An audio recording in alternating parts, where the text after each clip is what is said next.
Savannah, we are getting the opportunity to head out and meet some of our African species. When we're out on the Savannah though, we do have a couple of safety rules in place. The first one's just to make sure that we're keeping all of our things inside of the truck windows at all times. This includes all of your body parts, head, shoulders, knees, toes, arms, elbows, fingers, as well as any personal items such as phones, cameras, hats, or water bottles. Now, the other safety rule is to pop a seatbelt on, but if you have children and they're on your lap, we know that you hold on to them. The other thing that we do ask is that you don't eat while we're out on the Savannah. Just because of the potholes that we have out here, it does pose a little bit of a choking hazard. So if you can just wait the little bit of time that we're going to be out here until you finish your delicious snacks, that would be wonderful. But in saying all of that, guys, welcome onto our Savannah. This is a mixed species open range habitat. So they have lots and lots of areas to run around in, which does mean that we get to see some really interesting behaviours of the animals out here. Looking out to the right, you can see a very tiny antelope species. They're called black bucks. So we're actually starting off with a bit of a fib, because black bucks are not an African species. They're an Indian species of antelope. We have them out here representing small African species that you would see like springbok and big. We also have unami. Unami is one of 6 male giraffes that we have out here on the Savannah. So the way to tell a giraffe apart from all of his buddies is see his spot pattern. Every giraffe in the world has his own unique set of spots. We also have a white antelope coming up here on the left, just behind those hills if you have a look. Now they are our scimitar-horned oryx. This particular species of antelope is nomadic. Now what that means is that they don't stay within a territory boundary, they wander. And they're wandering very, very vast distances in some really incredible conditions. So throughout Africa and Egypt, where it's really hot and dry and arid, also prone to dry spells. So how long do you think humans would be able to withstand those conditions? Not very long at all. Our scimitar-horned oryx though, they're pretty amazing at it because they've adapted and evolved. All of their body is doing all of this amazing stuff, and they can survive up to 9 months without having a drink, guys. Wow. Isn't that crazy? Yeah. Please don't try that yourself though, obviously, like I said. All of their body is working together. It's yours. Alright, over on the left again, Winston and Humphrey. Now these big boys are southern white rhinos. Rhino. We can tell them apart by the shape of their horns, because they don't have any spots or stripes that we can look at. So we look at the shape of their horns, but that's a bit tricky because they change their shape. They rub it on things like rocks and logs and tree trunks, and that's what's shaping it into the way they styled it. They do this because their horn actually doesn't stop growing. So it's made of a very special protein called keratin. You grow this on your own body in the form of your hair, fingernails and toenails. So you know how your hair just keeps growing and growing, you have to keep getting it cut. That's the same as the rhino horn, except they can't get theirs cut, so they do their own sort of styling, I guess you could say. This particular African species of rhino is a grazing species, so see how they're down, they're eating the grass. If we were looking at our black rhino, they're very, very different. So they browse from the branches, they're actually eating leaves and sticks instead. And something that's really cool about our white rhinos is when you look at the top of their neck, right where their back attaches to their neck, they've got a really powerful, basically hump of muscle, and that allows them to dangle their head just above the ground so that they can eat the grass for a long period. Otherwise, I think they probably get a very sore neck. Now, Winston and Humphrey are brothers. I don't know if I mentioned that, but they're very sweet boys. They're a little bit stirred up at the moment because they can hear some construction happening around the which is a back of house area that's specifically designed for our giraffe boys. We are going to come up around the corner and see some of those giraffe boys. So we're going to get a little bit closer to the boys.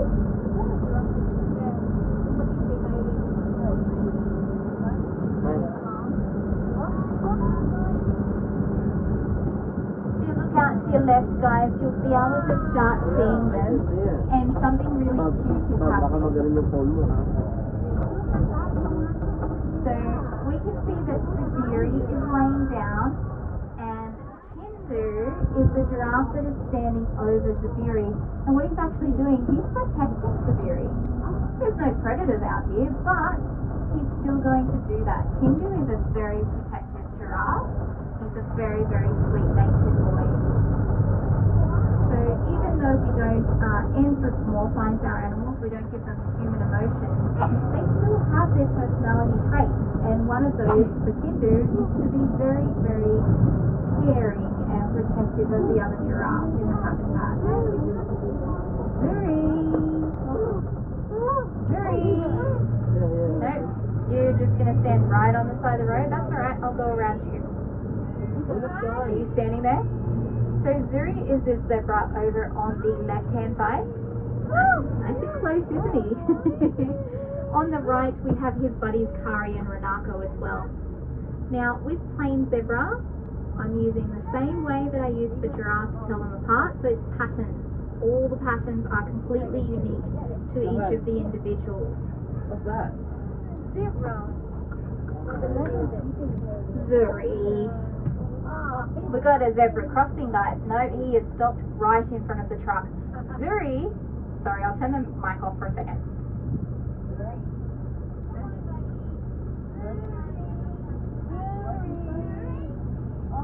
Alright, had a little chat with him and he's moved around, which is very nice of him. Thank you for that. Baby, look, zebra. Alright, so now he's with his buddies. The purpose of the zebra stripe pattern, not at all for us to tell who's who. It is all about camouflage, insect control, and heat protection, so they can cool themselves down a little bit. It's going to move up. On the right, you'll be able to see our three boys, Najanu, Kawizi, and Kibu. And then on the left, Hindu and Sabiri.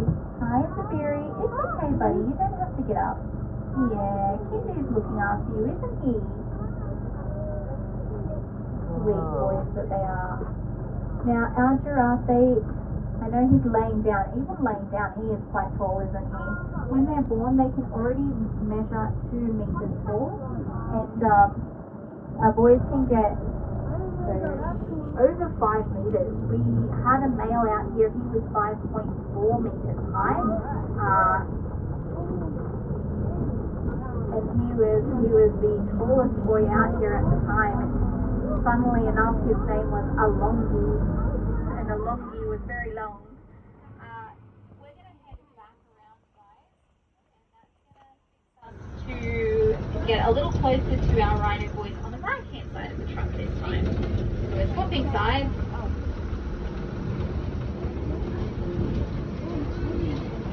And they are up really nice and close to the road. So I'm going to keep an eye on them. Obviously, with our rhinos, they're a little bit different than giraffes. So the giraffes have really good eyesight. They can see us coming. They know we're there. With our rhino boys, they actually can't see very well. And it's not just Winston and Humphrey. This is true for the whole species. Rhinos don't have great eyesight. About 30 meters away, everything starts to blur. And they're relying on their sense of smell and hearing to keep them safe from poachers and things like that. Which is why sometimes if they hear something that they're not used to hearing, or perhaps they smell something, that is going to put them into their fight or flight. And if you're over 2 tons, which each of our boys are, you're probably not going to run away. You're right, buddy. You're right. Oh, Winston, very lovely. Can you see where he's been laying in the mud, guys? You see that little bit of dried mud on the bottom of his body, the bottom half? So rhinos will wallow. And what they're doing is they're coating their skin and protecting it from two different things. So it'll protect them from the heat. They kind of get like this insulated barrier. But it also protects them from insects. So even though Winston and Humphrey have very thick skin, they still do sometimes suffer from insect bites. So having that mud on their skin, that actually protects them. The insects can't get through that mud barrier. Very good for our rhinos. Alrighty.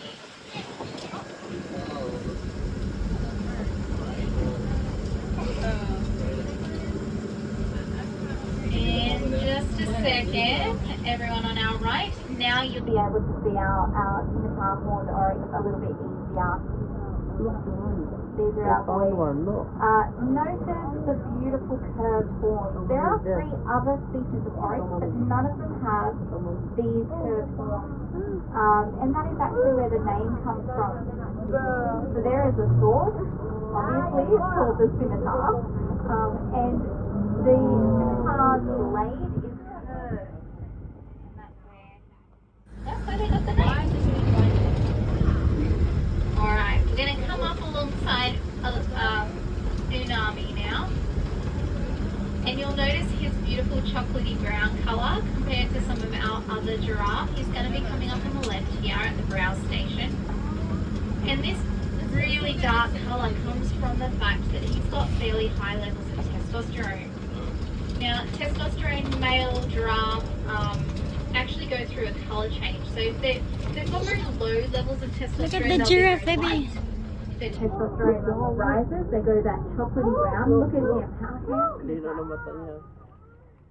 And it changes. It doesn't just because Unami is dark now doesn't mean in a year he'll still be that dark. It fluctuates. It goes with his testosterone levels.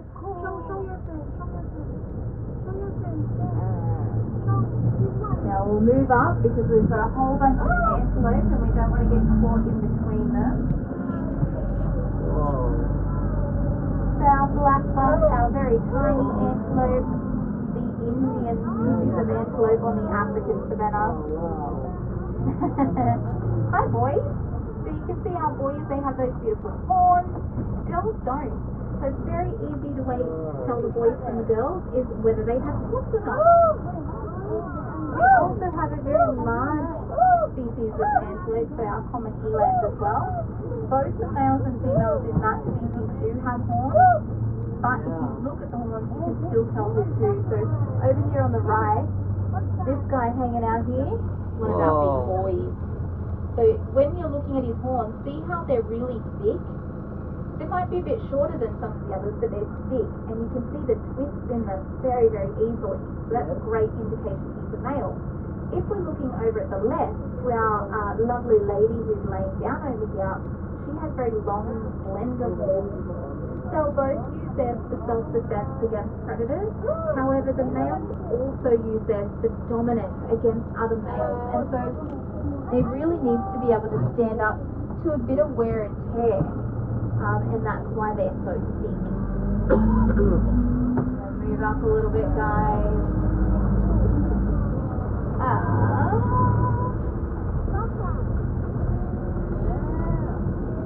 You'll start to hear something really cool, and that is a massive big waterfall that's happening over on our right.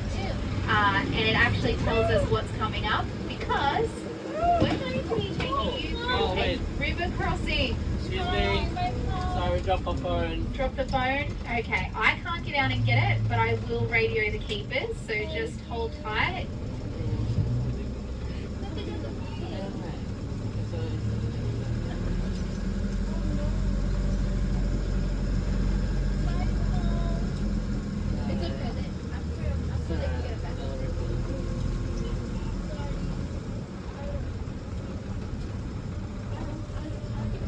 Oh, that's it right there. Oh yeah. I think you're gonna run it over.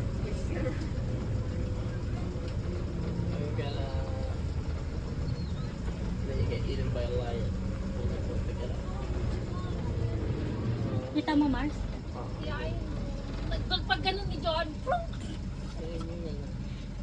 Sorry.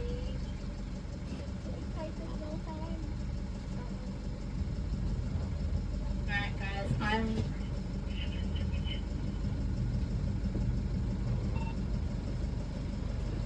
Alright guys, so I'm going to use my expert driving skills, not... My goodness, hang on.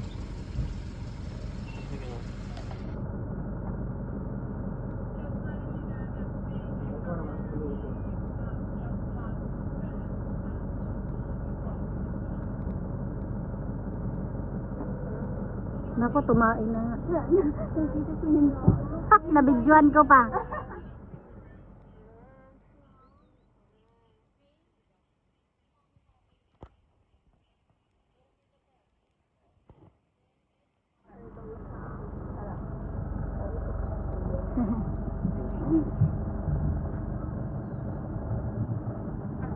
We're gonna go around the phone.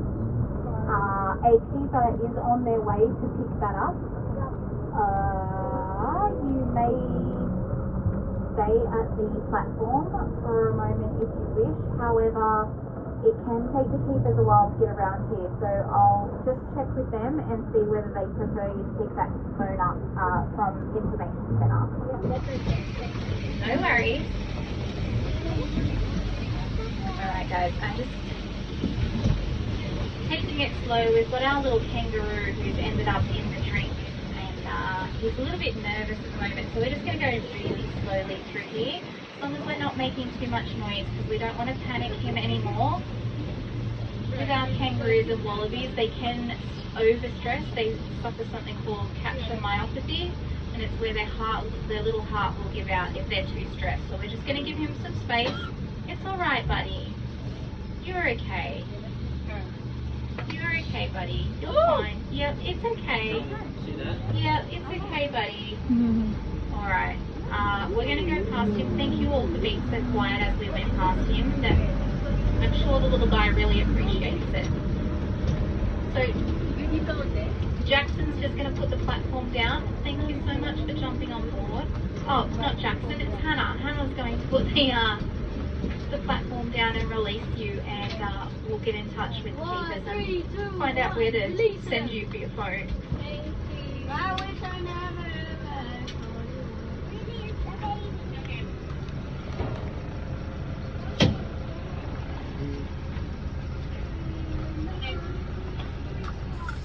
Ano yan? Princess. Para hindi sila maano. Wait, Johan, come down. Yes, we're gonna go down. Uy, nak, yung bag ko, nak.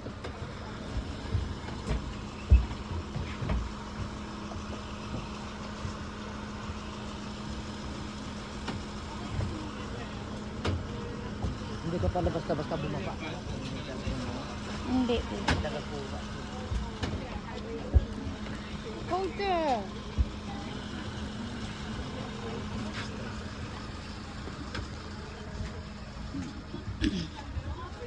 Karibu.